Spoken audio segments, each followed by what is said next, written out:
Assalamualaikum calon, kami dari kelompok USB Yuk Semua Bisa akan mempresentasikan model pengembangan SDLC, yang dimana metode yang kami ambil adalah FDD atau Feature Driven Development. Sebelum itu, saya akan memperkenalkan anggota kelompok saya. Yang pertama ada saya sendiri sebagai leader atau CEO, Cornelia Putri Auditahole dengan NIM 2021 55202115, dan yang kedua ada Gregorius C. Bunganean, ketiga ada M. Ade Rizky, keempat ada Vesy Trivenapunu, dan terakhir ada M. Ridho Rajab. Nah, selanjutnya kami akan menjelaskan sedikit tentang Feature Driven Development. Saya Vesy Trivenapunu. Di sini saya sebagai pemateri pertama. Saya akan menjelaskan tentang sejarah, pengembangan, dan pengertian FDD. Sejarah Feature Driven Development adalah salah satu model Agile yang pertama kali diperkenalkan ke dunia pada tahun 1999 melalui buku Java Modeling in Color dengan UML. Kombinasi dari proses perangkat lunak diikuti oleh perusahaan Jeff DeLuca dan konsep fitur Peter Code yang pertama kali diterapkan pada proyek 15 bulan 50 orang untuk sebuah bank besar di Singapura pada tahun 1997 yang segera diikuti oleh proyek 250 orang 18 bulan. Deskripsi yang lebih substansial diterbitkan dalam buku panduan praktis untuk pengembangan berbasis fitur serta situs web pengembangan berbasis fitur. Kemudian pengembangan Feature Driven Development yang awalnya dirancang oleh Peter Code dan rekan-rekannya sebagai model proses praktis untuk rekayasa perangkat lunak berorientasi objek. Stephen Palmer dan John Felsing telah memperluas dan meningkatkan pekerjaan code, menggambarkan proses yang agile dan adaptif yang dapat diterapkan pada proyek perangkat lunak yang berukuran sedang dan lebih besar, seperti pendekatan agile lainnya. FFD mengadopsi filosofi yang menekankan kerjasama di antara orang-orang dalam tim. FFD mengolah masalah dan kompleksitas proyek menggunakan dekomposisi berbasis fitur yang diikuti oleh integrasi software intercommand dan komunikasi detail teknis menggunakan cara verbal, grafis, dan berbasis teks. Pengertian Feature Driven Development adalah proses pengembangan perangkat lunak yang iteratif dan incremental. FFD memadukan sejumlah praktik terbaik yang diakui industri menjadi satu kesatuan yang utuh. Tujuan utamanya adalah untuk memberikan perangkat lunak yang nyata dan berfungsi berulang kali secara tepat waktu sesuai dengan prinsip di balik Agile Manifesto. Calvin Bunganean akan menjelaskan pengertian tentang FDD atau Future Driven Development. Future Driven Development adalah proses pengembangan perangkat lunak yang iteratif dan incremental. FDD memadukan sejumlah praktik terbaik yang diakui industri menjadi satu kesatuan yang utuh. Tujuan utamanya adalah untuk memberikan perangkat lunak yang nyata dan berfungsi berulang kali secara tepat waktu sesuai dengan prinsip di balik Agile Manifesto.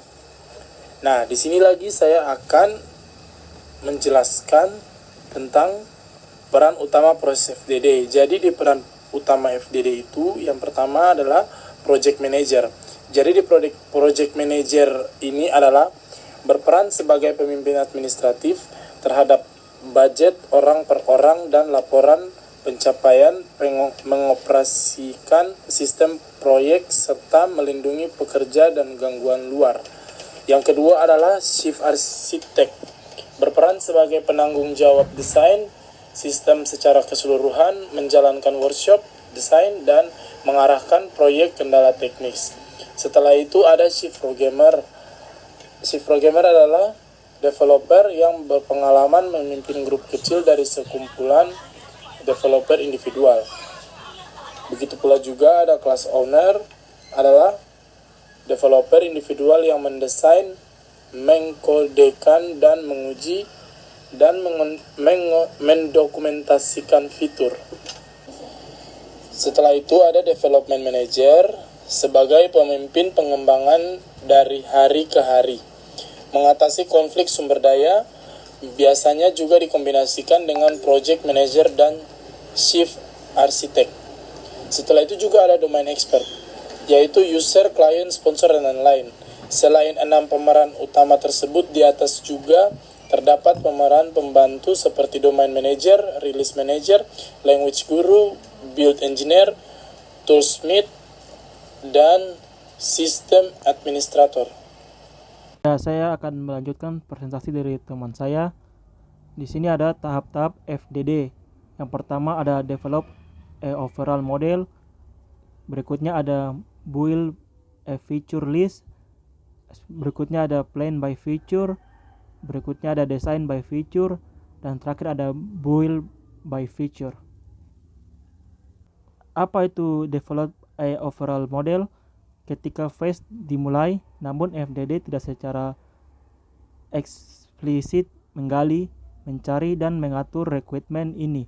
Domain expert menyajikan apa yang disebut walkthrough, yang mana anggota tim dan chief architect diinformasikan dengan deskriptif level tinggi dari sistem. Apa itu build a feature list? Walkthrough, objek model, dan dokumentasi requirement nih yang memberikan dasar yang kuat dalam membangun feature list yang komprehensif untuk sistem yang dikerjakan. Feature list adalah yang dilihat oleh user atau sponsor untuk validitas dan kelengkapan. Feature dalam hal ini adalah langkah-langkah aktivitas bisnis berbasis customer, bukan teknologi. Apa itu plan by feature? Dalam fase ini, project manager, development manager, dan chief programmer merencanakan urutan feature-feature yang akan dikerjakan. Dengan demikian, class ownership telah dilengkapi. Ya, sekian dari saya. Untuk berikutnya akan dijelaskan oleh teman saya. Baik, saya akan melanjutkan dari teman saya yang sebelumnya, design by feature dan build by feature. Sekelompok kecil fitur diambil dari feature set dan diperlukan feature team untuk membangun fitur terpilih yang disebut class owner. Proses design by feature dan build by feature bersifat interaktif selama fitur ini dipilih tersebut diproduksi. Terdapat kelebihan dan juga kekurangan. Kelebihannya, user dapat menggambarkan dengan mudah bentuk sistem yang akan dibuat, dapat diorganisasikan atau diatur ke dalam kelompok bisnis sesuai hierarki yang ada. Desain dalam kode lebih mudah diperiksa secara efektif. Perancangan proyek, biaya pembuatan, dan jadwal rilis ditentukan oleh fiturnya. Kekurangan, jumlah pekerjaan dalam proyek tersebut. FDD memerlukan jumlah pekerja atau personel yang cukup banyak yang dipecah-pecah ke dalam masing-masing bagian.